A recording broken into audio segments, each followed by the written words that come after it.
go? Yes, sir. You know, I thought there, I felt like I was in a funeral home and I was about to hear my eulogy or something, so I'm glad we didn't go any farther than we had to. Well, thank you very much. I'm really honored to be here today. This is an interesting tradition that was established when I first got here, and that was 3 years ago. And at that time, I wanted to do a series of Meet the President gatherings, and so we did those in different alumni areas, etc. And we did one here, I think, in March of 2016. It was sort of like, who are you and what are you about?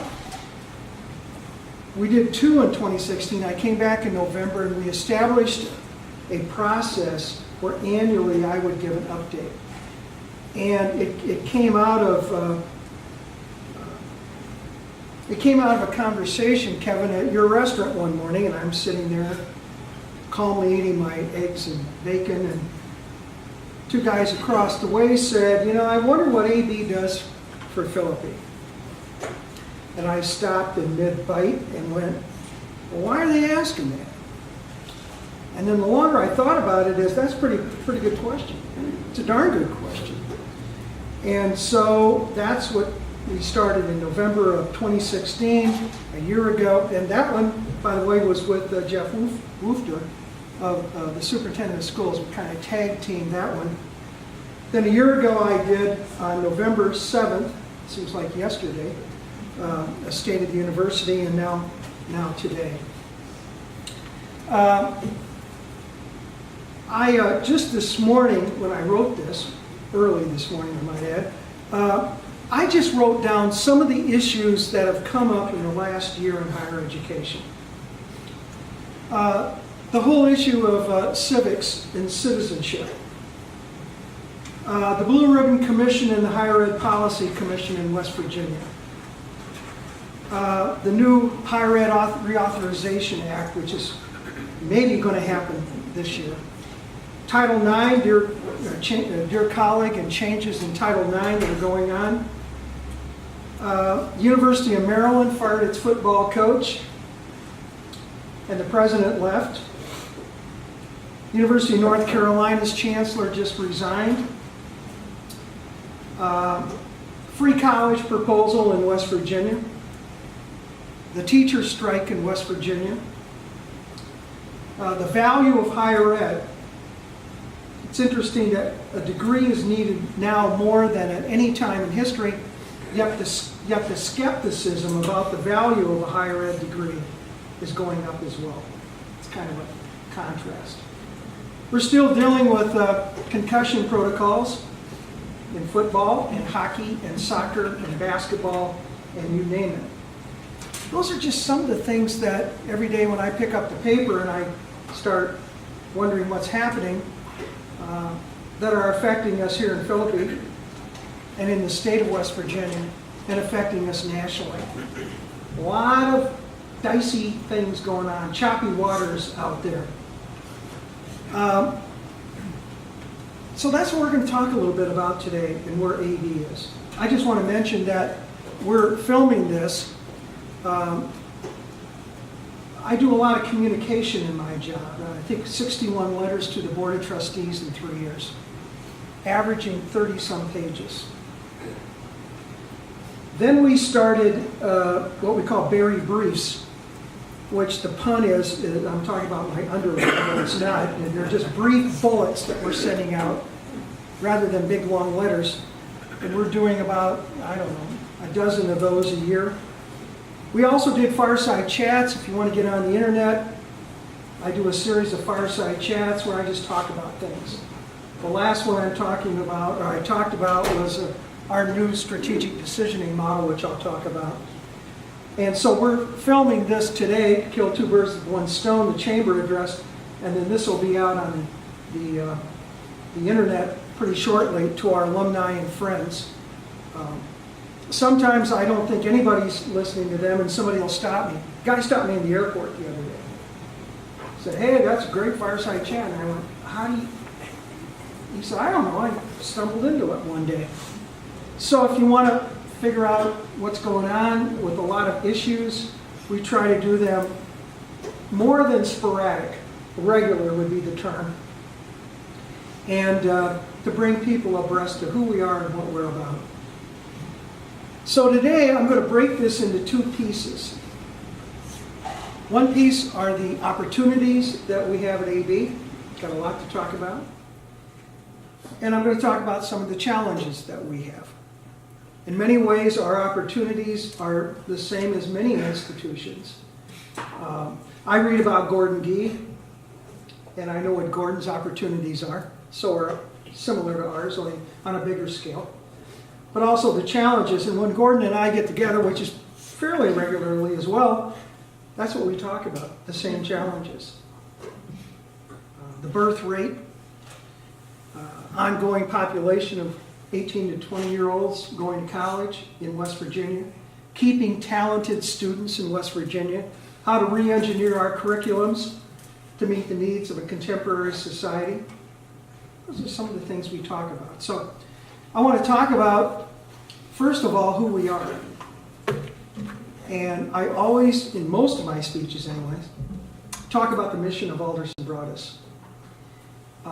I suspect if we stopped somebody out in the street and said, what is the mission of Alderson Broaddus? I suspect they wouldn't know. I hope our people have a working definition of who we are at Alderson Broaddus. Alderson Broaddus University quote is to provide our students with the highest quality education. We want to strive to prepare our students in their chosen disciplines. We want them to do what they want to do. And when you think about it, how many of us are doing what our parents wanted us to do? I suspect darn few of us. I was going to be a Caterpillar, heavy equipment driver in my father's mind. I didn't want to do that. My dreams are very different, and I suspect yours are as well. And finally, to fulfill their roles in a diverse society as well-rounded and responsible citizens. In other words, we just don't want them to take from our curriculum. We want them to break it and give it away to a world that needs it, and God knows we need it in this society. We're very fractious, very divisive. I gave a thing this morning to some of our coaches, and I said, just promise me one thing. At Thanksgiving dinner, don't bring up politics. That's all you have to do. But we can't even have a civil discussion about ideas these days. And that to me says our mission statement lives. That we want students to become superintendents of schools and doctors and nurses and theologians and teachers and maybe even college presidents. And so that's what we want them to do, is go out there and make it a better world. And in some ways, we've made it a pretty darn good world for them. And in other ways, I'm not so sure. I've got kids and grandkids. They're different. They're very different, these kids going to college, than when we were going. And yet, in many ways, they're the same people as we were. They have hopes and dreams and aspirations, and we don't want to take that away. Okay? Now, let me start out by talking about opportunities. You have before you, if you haven't picked one up, I would encourage you to, an economic impact statement. And it's in white, and if you haven't picked one up, I don't know. Carla, could somebody just make sure everybody got it? Kevin, can you help us out there?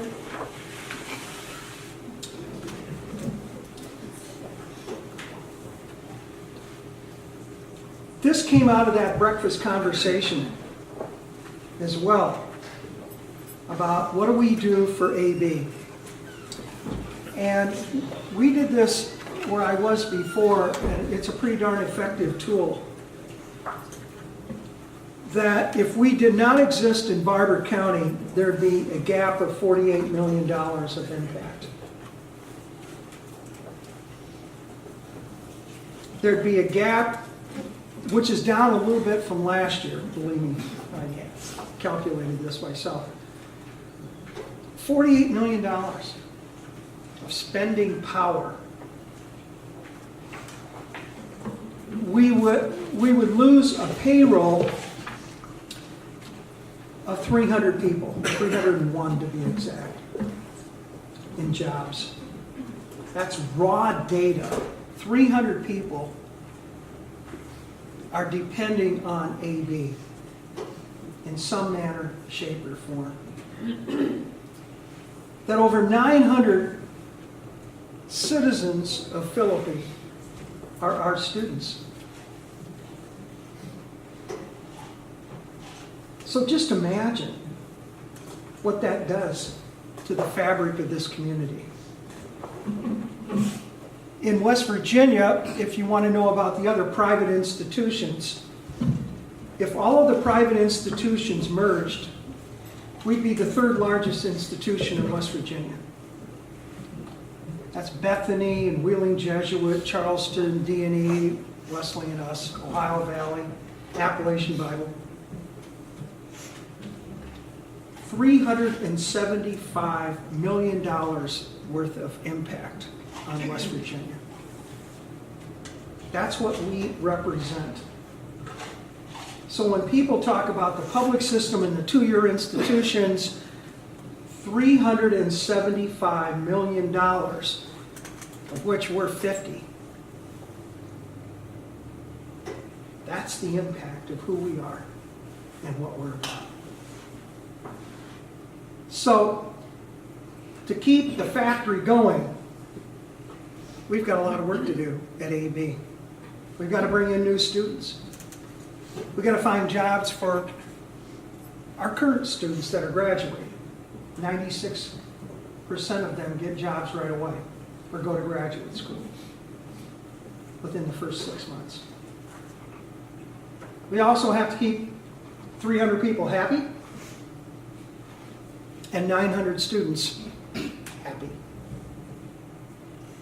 So when I go to bed at night, I just choose something to worry about. You know, I've got all these topics, and sometimes I sleep really well, and other times I really don't sleep well. In the last decade, over $100 million of impact in this community was represented by AB. New buildings, a new stadium, all those people working, a multitude of graduates, yet all living the mission statement. Some very well, and some we've got to work with a little bit. Of producing people for not only Philippi, but the surrounding area, the state, and the world. And I'm awfully proud of that. We've had some national recognition this year. I'm not going to talk about all of them. We're one of the best regional colleges in the South. The West Virginia College rank was #1. Uno. Our national rank was 30th. The one I love, and I talked about this last year, was the best value.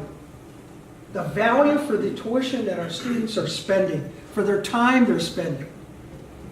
#1 in West Virginia. National rank, 10th nationally. Best regional colleges in the South, these are different scales and all that stuff, we're 18th.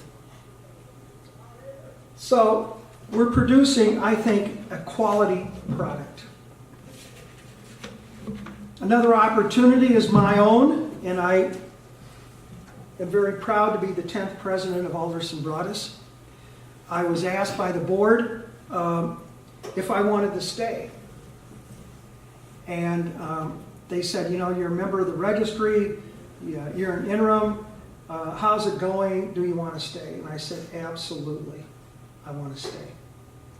The scriptural connotation of that is, I want to stake my tent with their tent. That's a philosophical statement, a theological statement, and it's a factual statement. That I believe in the people, I love the people I work with, and I love our students. Diversity-wise, we're the #1 school in West Virginia. We're 24% diverse. I love our students. I'm probably the happiest guy in West Virginia, which shows you how delusional I am that I can't sleep at night, and I have all these things to worry about, and I want to stick around. And it's because of people. You can talk mission statements and flow charts and economic impact statements till the cows come in. But the guts and the heart and the soul and the mind of our institution is something that I consider very precious. Precious. So again, I'm honored to be the 10th president. I've had a 3-year period of training wheels and being vetted by the people. And that leads me into another opportunity. We have a new strategic decisioning model. And what basically happened is when I came in 2015, I thought I'd be here for a year. I was told I'd be here for a year. List, okay, of things we had to get accomplished. It was a pretty tough time for the institution. We'd done all these things, built these buildings, all this stuff, then we defaulted. I walked in right after that. I remember my first day on campus was about, I think December 7th or something like that. I'm pretty pumped. You know, I'm an Iowa guy, I'm in West Virginia. I want to say hello to the students, make a good impression. I started saying hello to everybody. Nobody said hello back. Nobody.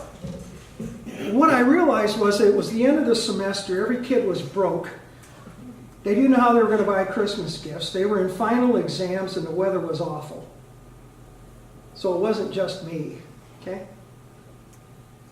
So the first job was to fix the issues. The second thing happened, I got extended another year and a half.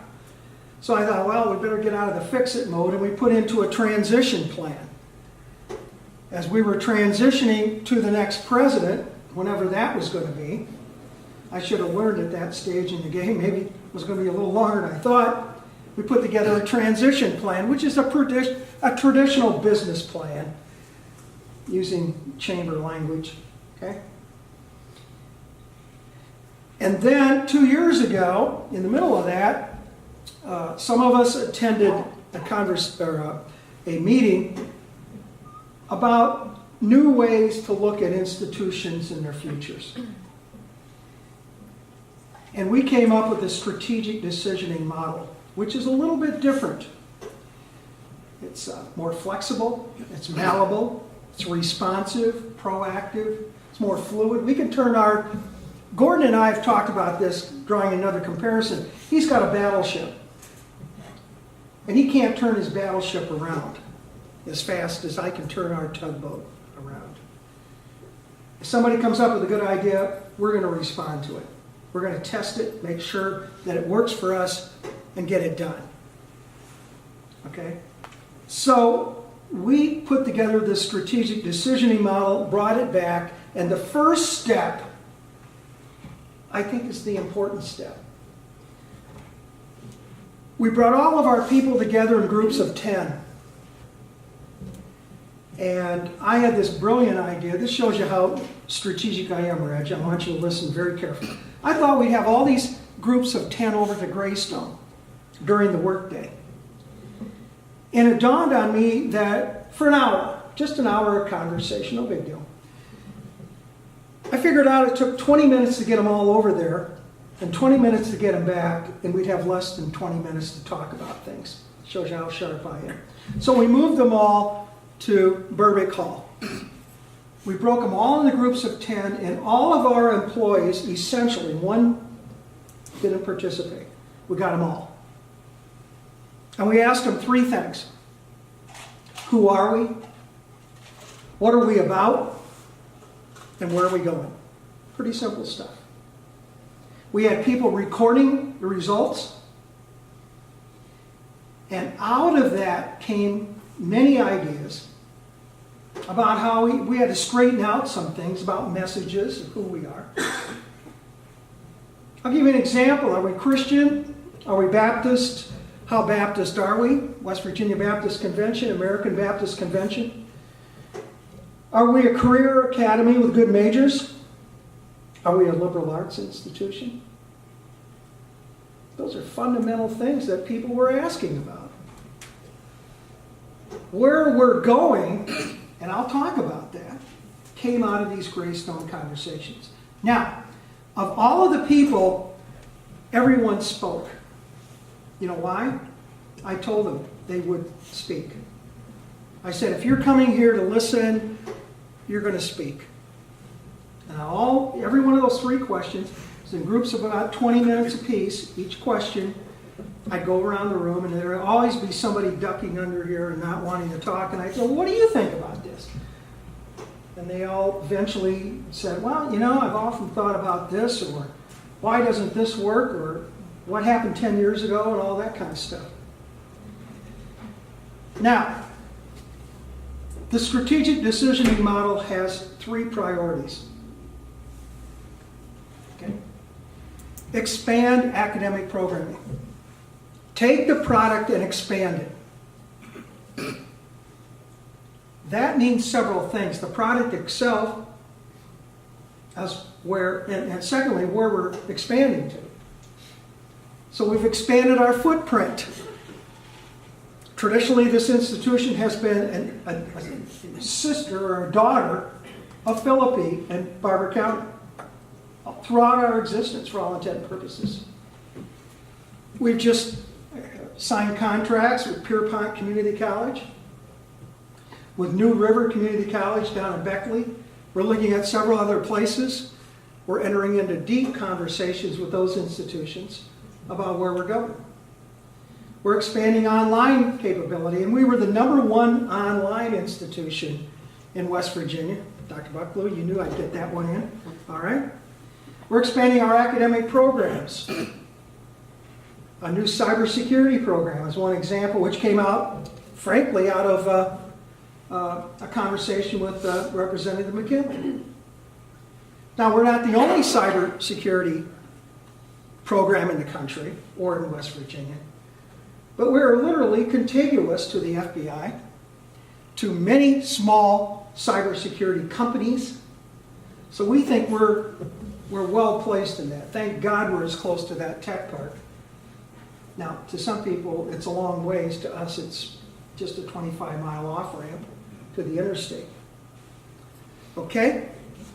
So one thing is expansion of academic programming. And I can go into far greater detail, and I won't go, for today's purposes. Secondly, we're also reviewing all of our academic programs. That we're just not adding, but we're carefully and critically examining our programs as to applicability, as to deliverance, as to budget, as to faculty, et cetera, et cetera. So that part of the business isn't the glamorous part, but it's the part that's absolutely essential for us as we move forward. We're forming, as I said, different partnerships with institutions. We're finding new friends. If you would have said, 10, 20 years ago, let's go down to Beckley and talk to those guys and work on an agreement. You could have said, let's go to Mars. But now we have to. We're being forced to. And we want to respond to new opportunities, to new niches in the market, etc. The second priority is to grow enrollment. Now, every school in the country wants to grow enrollment. And so we're revising our enrollment management structure. We're adding to our marketing area dramatically. And I'm very pleased with the new leadership we have in the marketing area. And some of this today is an example of that. We're strengthening student engagement on campus, restructuring student affairs, doing more for our students because you know what? They expect more. 10 years ago, you would have said, let's expand Wi-Fi. Or I told an alumni group this year, imagine 20 years ago that you'd read your phone. we all read our phones. What's it going to be in 10 more years? So if you have grandchildren and they're in 3rd grade, watch them, because that's the future. We're adjusting our financial aid and looking critically at how we attract, how we keep and retain students, how we graduate them, and how we handle debt. That's a very, very big issue. Priority 3, increase organizational efficiency. Now that implies we're not efficient. That's not the truth. It's far from it. We're very efficient, but we've got to get even more efficient. We're working very closely with our Board of Trustees. The communication element that I mentioned. 61 letters and all this stuff that we're sending out. We want them to be the most informed 20 people from outside of the institution that are members of the institution, so that they're conversant in trends in higher education. We send them a lot about the national publications. They can add dramatically to that list that I told you of just recent situations, etc. We're talking about administrative succession planning. My situation is for 5 more years. We have to look down the road. So for my cabinet positions, we're looking for who's the backup just in case something happened. That's good business. That's a great piece of good business that ought to be done by everybody. We're going to talk about financial stability in a moment or two, and we're going to increase our fundraising. And that's all tied into what I'm going to talk about in a few minutes or so. We're dealing with deferred maintenance. We have an aging campus. People talk about buildings as if they're brand new. And they're already, the football stadium's a good example. Football stadium's, what, 6 years old? Something like that. Where did time go? But when you consider Withers Brandon, you consider Berwick, and you consider some of the other buildings, some of them have needed attention. And I'm never going to take a shot at my predecessors. They did what they had to do. But we're living with some of those situations right now. Old plumbing, wiring. What are we going to do with our space that we do have on campus? Space utilization. Who's where, and how can we be more efficient? And we've recently found out, about 2 years ago, it seems like, well, a year and a half, that we have various offices on campus on different floors in one building. So if you came to the admissions office and then you wanted to talk to financial aid, you went to the 2nd floor. Okay? Or the 3rd floor, depending on work. Okay? Then you had to go down another floor, etc. And it was nuts. So now we have contiguous, all those offices right by. We're a one-stop shop center. If Mac Warner's talking about those kind of things in the state, it's good business. Well, we did the same thing a couple of years ago. We need to do more of that. We're doing a lot on assessment. And I think that fits into how we're looking at succession planning. How well do we do what we say we're doing? Or how well aren't we doing and should be doing in regard to what we're doing? We have to do that. There's never enough people. There never is enough money. So how can we do more with either less or equal to what we've had? We're going to continue the Greystone conversations. Everybody thought it was a one-trick deal. Oh no. We're coming back this year, and we're going to start asking them about student satisfaction on campus, of what our students are saying, whether it be food or parking or some of these other things. And we're going to ask them for their ideas. Everybody's got an equal chance with new ideas. And you're going to see some patterns of ideas showing up in different groups, etc. By the way, the groups will all change. They will all change. They were randomly selected the first time. They'll be randomly selected the second time. And again, we'll get constant feedback from those who are a family, our faculty and staff. Okay? Now, we have challenges. Those are the big opportunities. Let me talk about the challenges. We've been placed on probation by the Higher Learning Commission. I told you that a year ago. That's a sanction. That's a watch. okay? We have an accreditation visit coming December 3 through 5. So I want you all on your knees praying for AB December 3 through 5, okay? We all agree? Okay? They are looking at us with optimism. And, you know, it's kind of an odd situation, but one I've realized in my years in higher ed, that what you think are negative experiences or problematic experiences are learning experiences. And so we look forward to that visit in December. We think we've got one heck of a story to tell and a new decisioning model, strategic decisioning model to talk about. New leadership, or the same old leadership in a new way, and a lot to share that we've already done in that strategic decisioning model to show them that we've made tremendous progress. We've made significant changes, we've done what we've had to do, and we're ready for it. The reason we were placed on probation, in addition to a couple of minor things, was finance. I'm here today to tell you that we're very, very close to a USDA loan of $27,755,000. Along with Mr. Stark, we have that number sort of chiseled across our foreheads these days. It's a 40-year loan. The rate's 3.85, fixed. So I answered a couple of questions right there. I knew somebody was, I see somebody nodding. Yeah, how long? 300 years and what?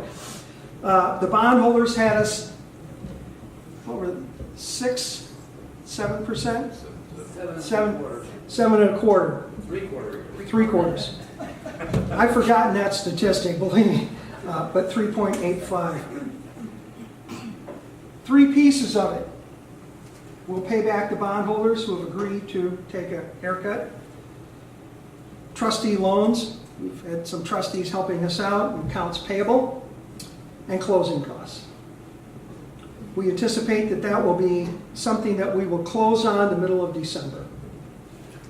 Now, there's cautious optimism here, and I'll tell you why. It's now in the hands of the Office of General Counsel. Those guys are a bunch of attorneys, and God knows what could happen with that, but it looks very, very, very strong for us. We have other major challenges. We've got a town and gown issue, and Red, you talked about that. I don't think we've arrived at really a satisfactory way to work with the city of Philippi, Barbour County, and AB. What I hear is this rich manifestation of the history of why we haven't worked together on both sides. Lack of communication, whatever. We tried this, we didn't do this. There's some mistrust. Just go to the Medallion, Kevin, a little commercial for you here. Go Saturday mornings and you'll hear some of the mistrust. I can't undo that. Nobody can undo that.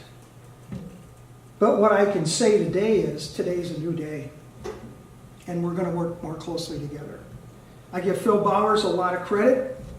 I give the Christmas Project a lot of credit as one example of how we can all pull together. So it's November 30th, am I right? The parade? I'll be there. It's cold, but I'll be there. As will our band, I hope, and our international students, our maintenance people, the announcer's an AB guy, the planning committee's AB dominated. We're working together on that project, but you know, that we can't stop there. We're all victims of the circumstances that we're in, and we're all products, and we're all beneficiaries of the circumstances that we're in.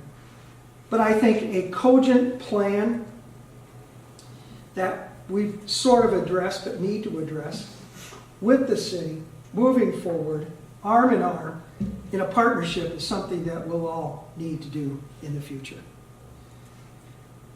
That doesn't stop in Philippi. It's a Barbour County issue.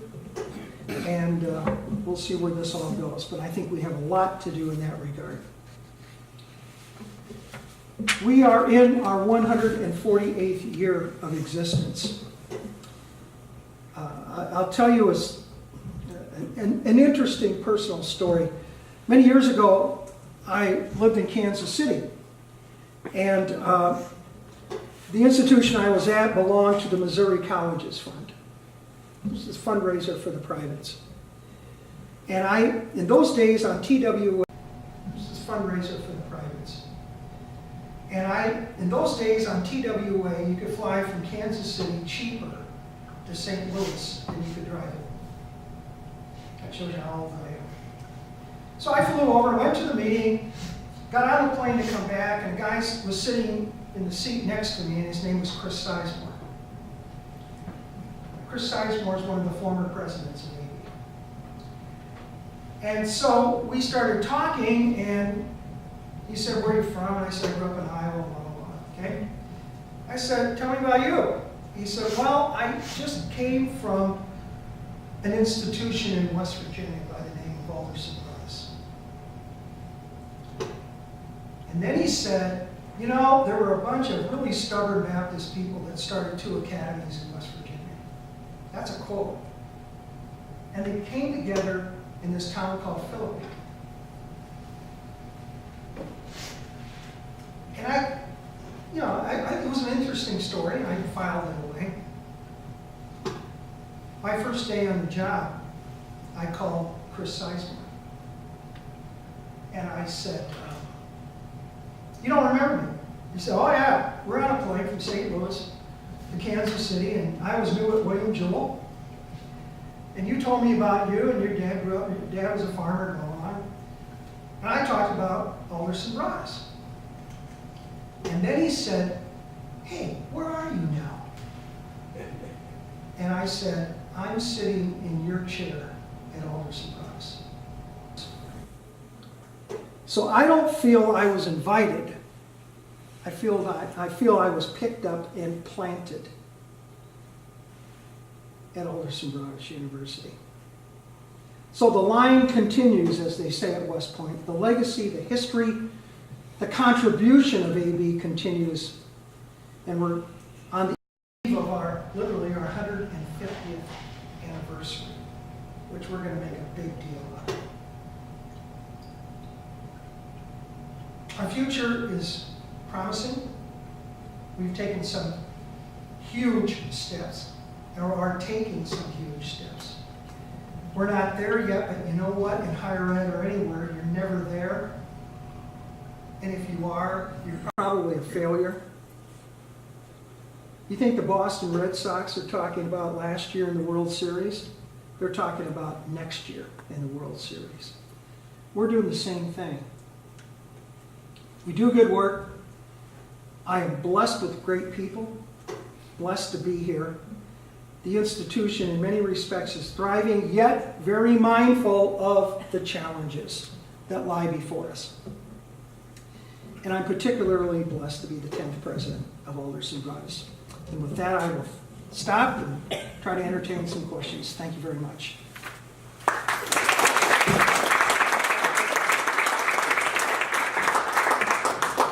Any questions? You've been in an attentive class, I can see. If you do not have questions but would like to see me or talk to me or whatever, or any of my colleagues here, they'll answer the tough ones. We'll be around for a few minutes. Okay? Question, yes? In general terms, where do you see academic programs growing in general terms? Healthcare or education or... I'll take a stab when you're watching me, okay? Stay in your sweet spot. Sweet spot is healthcare. Our PA program had a 100% pass rate last year. This year, we're almost at 100%. I'll tell you why we're not, okay? We had a young lady who got married and, believe it or not, had a baby. And she had to delay taking the exam until January. She's our former student body president, a great student, so we expect her to pass, no pressure on her at all, the new child. But right now, I think it's 97%. That puts us in the top stratosphere. We've just added anatomy as a new master's degree. So stay in your sweet spot. okay? But be entrepreneurial too. If Rod Rogers from McKinley's office hadn't said cybersecurity, we wouldn't have a cybersecurity program. That's how we can turn our little tugboat around quickly. But we're not going to go out as far as some people would want us to. And we're very careful about that with resources.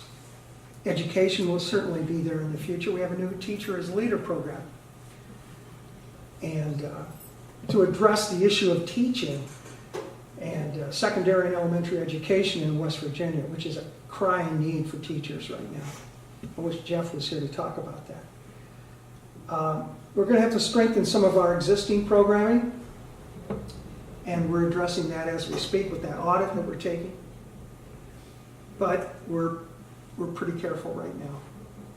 And I think most institutions are. I think we mirror that nationally and regionally. We're looking at collaboration. We're crossing borders. We're having conversations with institutions all over the place, some near and far, about how we can work together.